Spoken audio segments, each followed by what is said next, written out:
دیکھیں جی، United States نے publicly تو یہ کئی دفعہ کہا ہے کہ وہ میڈیشن نہیں کریں گے، لیکن پریکٹیکلی وہ آلریڈی اس پروسیس میں ہیں، اور وہ جب ساتھ یہ بھی کہہ دیتے ہیں کہ انڈیا پاکستان کی بات چیت ہونی چاہیے اور وہ اس مسئلے کا حل نکالیں، لیکن کشمیری عوام کی خواہشات کے مطابق نکالیں، تو اس کا مطلب یہ ہے کہ وہ نہ کوئی ان کا ایک رول ہے اور وہ اس پہ کام کر رہے ہیں، اور پھر ان کا انٹرسٹ بھی ہے، چونکہ وہ چاہتے ہیں مسئلہ افغانستان حل ہو، اور وہ بھی اس ریجن کا جو کور ایشو ہے وہ تو کشمیر ہے، لہذا کشمیر کے بغیر وہ مسئلہ بھی نہیں حل ہو سکتا۔ پھر وہ یہ بھی سمجھتے ہیں کہ جہادی سسٹم ختم ہونا چاہیے، پاکستان کو نیوکلیر پروگرام رول بیک کرنا چاہیے یا کم از کم سٹاپ کرنا چاہیے، میزائل ٹیکنالوجی سٹاپ کرنی چاہیے۔ تو یہ ساری چیزیں وہ سمجھتے ہیں کہ مسئلہ کشمیر سے منسلک ہیں، تو اس لیے وہ ایک رول ان کا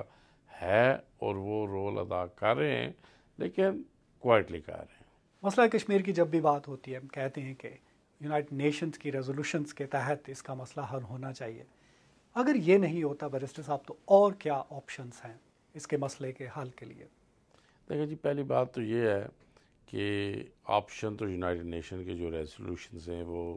انٹائر ورلڈ اس کی سگنیٹری ہے، اور آج بھی وہ یونائٹڈ نیشن سیکیورٹی کونسل کے ویلڈ ریزولوشنز ہیں۔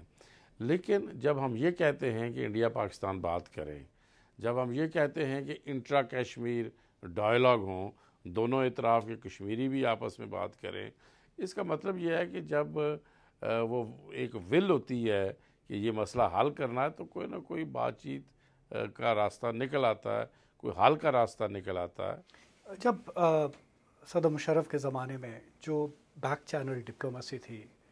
دونوں ملکوں کے درمیان، بھارت پاکستان کے درمیان، وہ کافی حد تک بات آگے چلی گئی تھی، اور اس کے بعد جو بہت سی اسٹیٹمنٹس آئیں اس سے یہ بھی پتہ چلا کہ وہ کافی قریب تھے اس کا حل ڈھونڈنے میں۔ اس وقت کیا انہوں نے جو کشمیری لیڈرشپ ہے اس کو کانفیڈنس میں لیا تھا اس مسئلے میں؟ دیکھیں جی، انہوں نے پہلے تو بالکل کانفیڈنس میں نہیں لیا، اور وہ جو فارمولہ دے رہے تھے وہ بیسیکلی تقسیم کشمیر کا فارمولہ تھا،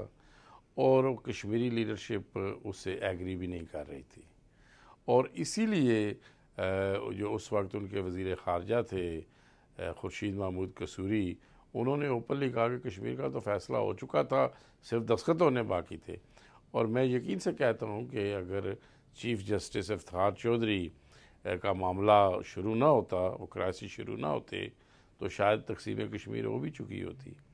اس لیے جنرل مشرف پر ایک بین الاقوامی دباؤ تھا، اور وہ اس دباؤ کے تحت چاہتے تھے کہ وہ تقسیم کشمیر ہو جائے۔ پاکستان کے زیر انتظام کشمیر میں کافی انسٹیبلٹی رہی ہے، یکے بعد دیگرے تقریباً 3-4 گورنمنٹس جو ہیں ان میں تبدیلی آئی،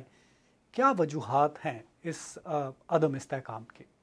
دیکھیں جی، پہلے بات تو یہ ہے کہ جو سیاسی عدم استحکام ہے آزاد کشمیر میں، اس کا سہرا بھی جنرل مشرف کے اثار ہے، کیونکہ یہ اس وقت تقسیم کشمیر چاہتے تھے، اور یہ وہاں پر ایک ایسی گورنمنٹ بنانا چاہتے تھے، ایسی اسمبلی لانا چاہتے تھے جو کہ ان کے تقسیم کشمیر کے فارمولے کو مان سکے، لہٰذا انہوں نے ایک وہاں پہ ایسی گورنمنٹ بنوائی جو کہ دھاندلی کی پیداوار تھی، اور you can't have a fruit from the poison tree, جو بویا جاتا ہے وہی کاٹا جاتا ہے۔ اس لیے وہاں پہ حکومتوں پہ حکومتیں بدلتی جا رہی ہیں، اور آج بھی عدم استحکام ہے۔ لیکن میں شروع سے یہ کہہ رہا تھا کہ جب تک نئے الیکشن اور غیر جانبدار الیکشن نہ ہوں، اس وقت تک ہم آگے نہیں جا سکتے۔ پھر مقبوضہ کشمیر میں بھی کٹ پتلی اسمبلی، ہماری بھی کٹ پتلی اسمبلی، تو پھر فرق کیا رہ گیا؟ رضا صاحب بہت شکریہ ہمیں ٹائم دینے کا۔